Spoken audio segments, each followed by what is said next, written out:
ഇന്ത്യയും പാകിസ്ഥാനും തമ്മിൽ വെടിനിർത്തലിലേക്ക് നയിച്ചത് താൻ കാരണമാണെന്നും ഇതിന് മധ്യസ്ഥത നിന്ന് താനാണെന്നും ട്രംപ് പറഞ്ഞിരുന്നു. അത് വലിയ വിവാദമായി മാറുകയും ചെയ്തു. പിന്നീട് ആ ട്രംപ് തന്നെ അത് മാറ്റിപ്പറയുന്ന സ്ഥിതി വന്നു. ഇന്ത്യ അത് തള്ളിക്കളയുന്ന ഒരു അവസ്ഥയും വന്നു.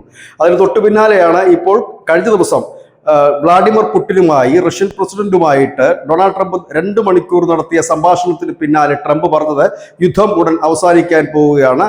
അതിനുള്ള ചർച്ചകളാണ് ഇപ്പോൾ നടന്നിരിക്കുന്നത്.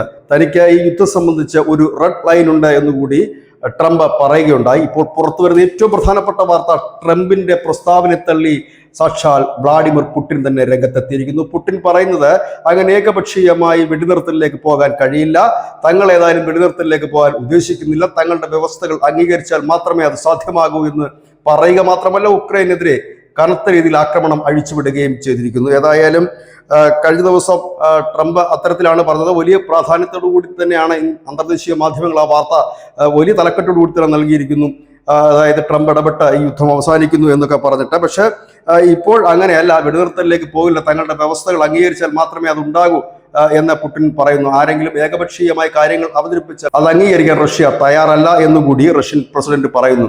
ഇതിപ്പോൾ ഈ ആഴ്ച തന്നെ രണ്ടാമത്തെ അനുഭവമാണ് ട്രംപിന്. ആദ്യം ഇന്ത്യയും പാകിസ്ഥാനുമായി വെടിനിർത്തലിലേക്ക് കലാശിച്ചത് തന്റെ മധ്യസ്ഥത കൊണ്ടാണെന്ന് പറഞ്ഞ ട്രംപ് പിന്നീട് അത് തിരുത്തി. എങ്കിൽ പോലും അതിന്റെ ക്ഷീണം മാറും മുമ്പാണ് ഇപ്പോൾ മോസ്കോയിൽ നിന്ന് പുടിന്റെ ഭാഗത്തുനിന്ന് ഇങ്ങനെ ഒരു തിരിച്ചടി ഉണ്ടായിരിക്കുന്നത്. News desk.